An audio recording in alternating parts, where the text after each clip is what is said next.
प्रभु यीशु ख्रीस्त में मेरे प्यारे भाइयों और बहनों, आज फिर हम जीवन रूपी वचन को ग्रहण करने के लिए एक साथ उपस्थित हुए हैं।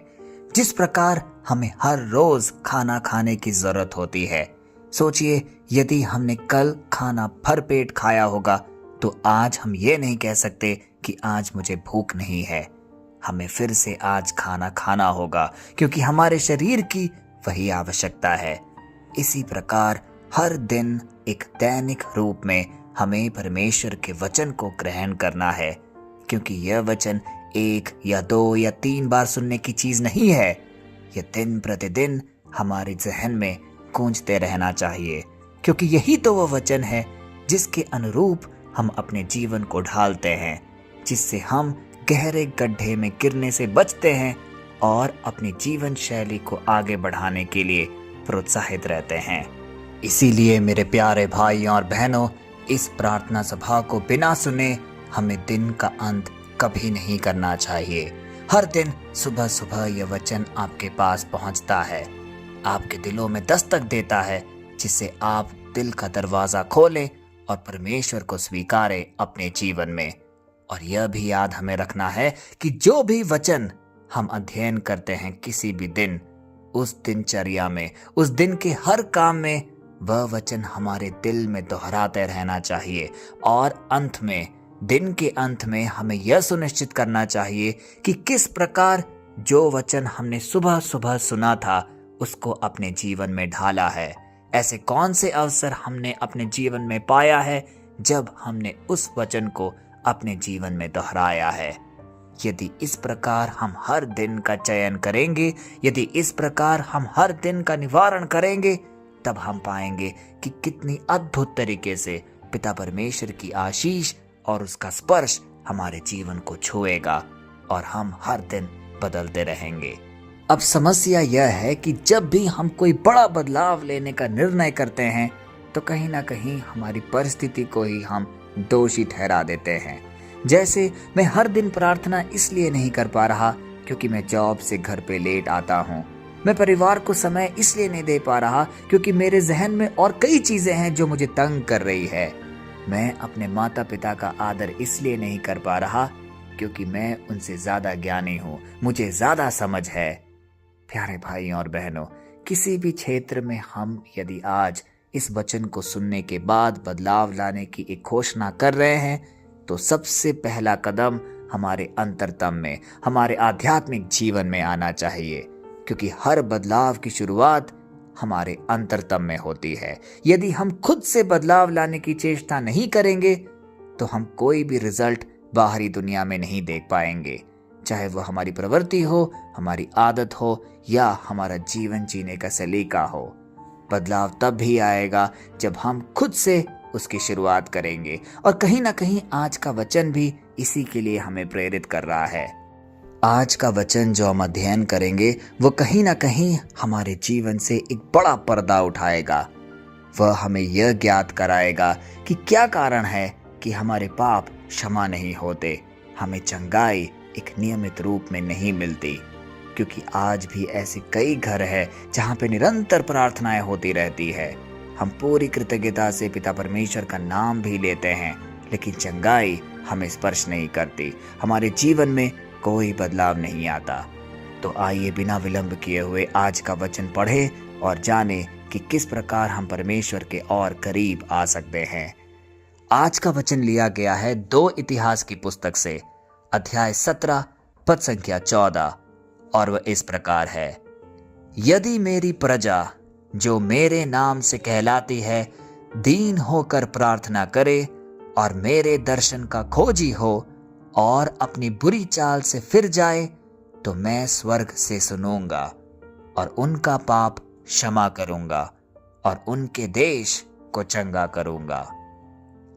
प्यारे भाई और बहनों, यह वचन थोड़ा लंबा जरूर प्रतीत हो सकता है, लेकिन इसके भाव बहुत ही स्पष्ट है। ध्यान कीजिए, वचन शुरुआत में ही कहता है मेरी प्रजा के लिए। इसका मतलब ये पूरी दुनिया के लिए नहीं है, यह वह चुनी हुई प्रजा के लिए है जिसको पिता परमेश्वर संबोधित कर रहे हैं। क्या उस प्रजा में हम और आप आते हैं? ये सवाल हमें आज अपने आप से पूछना है। यदि एक नियमित रूप से हम परमेश्वर का नाम लेते हैं, पवित्र बाइबल पढ़ते हैं, पिता परमेश्वर के वचनों के हिसाब से अपने जीवन को जीते हैं, तो हाँ, निश्चय ही हम उनकी प्रजा की लिस्ट में आएंगे। क्योंकि जिम्मेदारी बाहर वालों को नहीं दी गई, बल्कि अंदर वालों को दी गई है। आगे वचन में परमेश्वर कहते हैं, यदि मेरी प्रजा दीन होकर प्रार्थना करे। दीन होने का क्या मतलब है? दीन होने का मतलब यह कभी नहीं कि हम कमजोर हो जाए। दीन होने का मतलब है अपने घमंड को छोड़ना, यह मान लेना कि प्रभु मुझे तेरी जरूरत है, मैं अपने सामर्थ्य से यह जिंदगी नहीं जी सकता, मुझे तेरी आवश्यकता है। आज अक्सर हम यह पाएंगे कि हमारी सबसे बड़ी समस्या पाप नहीं, घमंड है। क्योंकि कहीं ना कहीं हम अपने आप से कहते हैं, मैं ठीक हूं, मैं जो काम कर रहा हूं वही सही है, मुझे किसी की जरूरत नहीं। लेकिन आज परमेश्वर हम सबको एक आईना दिखा रहे हैं, पहले झुको फिर बदलो और तब परिवर्तन आएगा। प्यारे भाइयों और बहनों, आज यह वचन हमें निश्चित रूप से स्पर्श करेगा, जिससे हम एक बदलाव महसूस कर पाएंगे। आइए आगे वचन क्या कहता है उस पर मनन चिंतन करें। वचन कह रहा है, दीन होकर प्रार्थना करे। प्रार्थना यह एक रस्म मात्र नहीं है, यह परमेश्वर के साथ एक सच्ची बातचीत है। सिर्फ मांगना ही प्रार्थना नहीं है, लेकिन प्रार्थना में सुनना भी होता है। यह भी सुनना होता है कि परमेश्वर हमसे क्या चाहता है।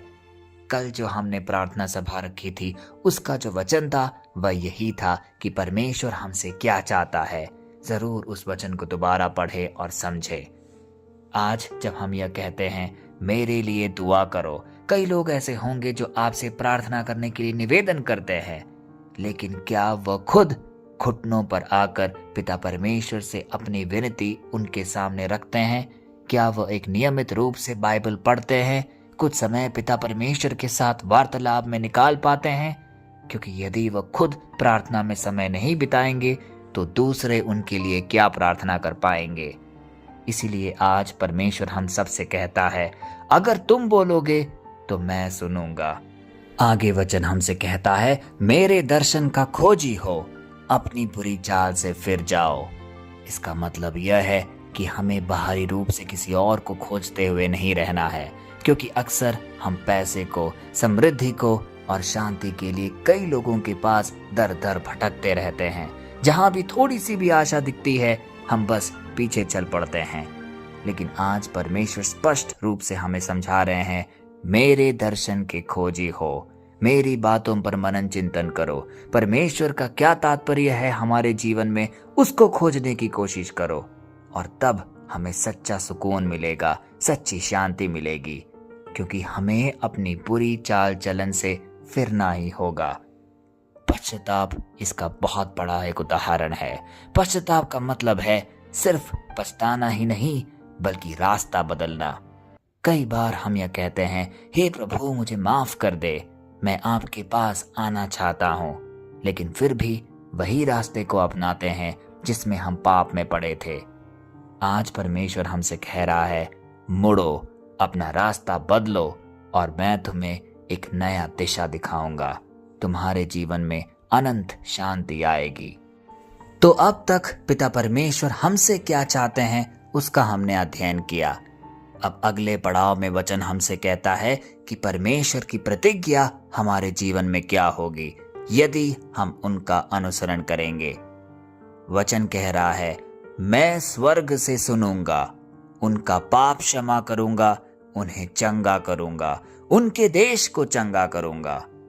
ध्यान दीजिए मेरे प्यारे भाई और बहनों, यह चार चीजें, यह चार प्रतिज्ञाएं वचन हमसे साफ साफ आज इंगित कर रहा है।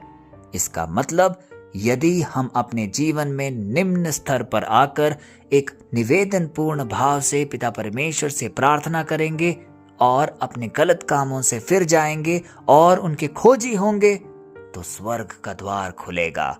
परमेश्वर स्वर्ग से हमारी आवाज सुनेगा। हमारे पाप सबसे पहले क्षमा होंगे, हमें चंगाई मिलेगी, और ना ही सिर्फ हमें, हमारे पूरे देश को चंगाई मिलेगी। यह है पिता परमेश्वर का अटूट प्रतिज्ञा हम सबके जीवन के लिए।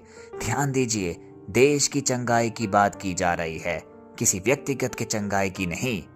इसका मतलब जब हम अपने घर पर रहकर किसी भी प्रार्थना सभा में या अपने दैनिक प्रार्थना का हिस्सा बनते हैं, तो हो सकता है सिर्फ अकेले ही हम ये सुनते होंगे। आज का वचन ही ले लीजिए, इस प्रार्थना सभा में हो सकता है आपके परिवार में सिर्फ आप ही सुन रहे हो, लेकिन आपके द्वारा वह आशीष, वह कृपा आपके पूरे परिवार तक पहुंचेगी। आपके पूरे परिवार को चंगाई मिलेगी। यही है इस वचन का संदेश। अक्सर हमने लोगों को कहते हुए सुना होगा, मेरी तो किस्मत खराब है, मैं जो भी काम करने जाता हूँ सब उल्टा पड़ जाता है, मेरी परिस्थिति कभी नहीं बदल सकती। लेकिन आज का वचन हम सबको आईना दिखा रहा है, हमें दिशा निर्देश दे रहा है कि यदि तुम अपने जीवन में कुछ निर्णायक बदलाव करोगे तो निश्चय ही तुम्हारा जीवन जरूर बदलेगा। समृद्धशाली दिन वापस फिर से लौटेंगे। आइए कुछ पल मौन रहकर आज परमेश्वर ने हमें जो जो बातें सिखाई है, किस किस प्रकार से हमें अपने जीवन में बदलाव लाना है, वह उसने हमें आज बताया है, उसको अपने दिल से स्वीकारें और उसे अपने जीवन में ढालें और एक शक्तिशाली प्रार्थना उनके पावन चरणों में हम समर्पित करें। आइए हम ये प्रार्थना बोलें। हे जीवित और पवित्र परमेश्वर, आज हम तेरे वचन के सामने झुकते हैं।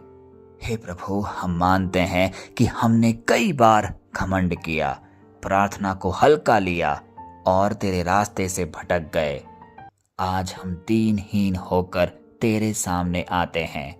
हमारे दिलों को आज फिर से साफ कर दे, हमें एक दूसरा मौका दे, हमारे रास्तों को सही कर दे और हमें फिर से जगा दे। हे प्रभु, हमारी जिंदगी को चंगा कर। आज जब हम इस प्रार्थना सभा में उपस्थित हैं तो ऐसी कई बीमारियां हैं जिससे हम ग्रसित हैं, हमारे परिवारजन चिंतित हैं। हमारे परिवारों को चंगा कर, हमारे समाज और देश को चंगा कर।